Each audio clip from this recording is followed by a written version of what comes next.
Columbia university 'ਚ ਯਹੂਦੀ ਵਿਦਿਆਰਥੀਆਂ ਨੂੰ ਪਰੇਸ਼ਾਨ ਕਰਨ ਦੇ ਮਾਮਲੇ 'ਚ ਡੋਨਾਲਡ ਟਰੰਪ ਪ੍ਰਸ਼ਾਸਨ ਨੇ ਸ਼ੁੱਕਰਵਾਰ ਨੂੰ ਸਖਤ ਕਾਰਵਾਈ ਕੀਤੀ।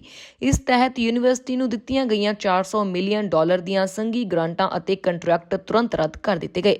ਇਹ ਕਾਰਵਾਈ ਜੁਆਇੰਟ ਟਾਸਕ ਫੋਰਸ ਵੱਲੋਂ ਵਿਰੋਧੀ ਸਾਮਵਾਦ ਦਾ ਮੁਕਾਬਲਾ ਕਰਨ ਲਈ ਕੀਤੀ ਗਈ ਹੈ। ਦੱਸਿਆ ਜਾ ਰਿਹਾ ਹੈ ਕਿ ਪਹਿਲਾ ਕਦਮ ਹੈ ਅਤੇ ਹੋਰ ਕਟੌਤੀ ਕੀਤੀ ਜਾ ਸਕਦੀ ਹੈ। ਦਰਅਸਲ ਇਹ ਫੈਸਲਾ ਨਿਆਂ ਵਿਭਾਗ, ਸਿਹਤ ਅਤੇ ਮਨੁੱਖੀ ਸੇਵਾਵਾਂ ਵਿਭਾਗ, ਸਿੱਖਿਆ ਵਿਭਾਗ ਅਤੇ US ਜਨਰਲ ਸਰਵਿਸਿਜ਼ ਐਡਮਿਨਿਸਟ੍ਰੇਸ਼ਨ ਦੀ ਸਾਂਝੀ ਟਾਸਕ ਫੋਰਸ ਦੁਆਰਾ ਲਿਆ ਗਿਆ। ਯੂਨੀਵਰਸਿਟੀ ਵਿੱਚ ਯਹੂਦੀ ਵਿਦਿਆਰਥੀਆਂ ਨੂੰ ਲਗਾਤਾਰ ਤੰਗ ਪਰੇਸ਼ਾਨ ਕੀਤੇ ਜਾਣ ਦੇ ਮਾਮਲਿਆਂ ਵਿੱਚ ਪ੍ਰਸ਼ਾਸਨ ਦੀ ਢਿੱਲਮੱਠ ਕਾਰਨ ਇਹ ਕਦਮ ਚੁੱਕਿਆ ਗਿਆ। ਕੋਲੰਬੀਆ ਯੂਨੀਵਰਸਿਟੀ ਦੀ ਸੰਘੀ ਗ੍ਰਾਂਟਾਂ ਵਿੱਚ 5 ਬਿਲੀਅਨ ਤੋਂ ਵੱਧ ਦੀ ਵਚਨਬੱਧਤਾ ਹੈ। ਗ੍ਰਾਂਟਾਂ ਦੀ ਸਮੀਖਿਆ ਕਰਨ ਵਾਲੀ ਸਾਂਝੀ ਟਾਸਕ ਫੋਰਸ ਨੇ 3 ਮਾਰਚ ਨੂੰ ਕੋਲੰਬੀਆ ਯੂਨੀਵਰਸਿਟੀ ਦੇ ਕਾਰਜਕਾਰੀ ਪ੍ਰਧਾਨ ਨੂੰ ਸੂਚਿਤ ਕੀਤਾ ਸੀ। ਕੈਂਪਸ ਦੇ ਅੰਦਰ ਅਤੇ ਆਲੇ ਦੁਆਲੇ ਕੁੰਦਰਮ ਅਤੇ ਯਹੂਦੀ ਵਿਰੋਧੀ ਪਰੇਸ਼ਾਨੀ ਜਾਰੀ ਹੈ। ਕੋਲੰਬੀਆ ਨੇ ਇਸ ਸਬੰਧ ਵਿੱਚ ਟਾਸਕ ਫੋਰਸ ਨੂੰ ਕੋਈ ਜਵਾਬ ਨਹੀਂ ਦਿੱਤਾ।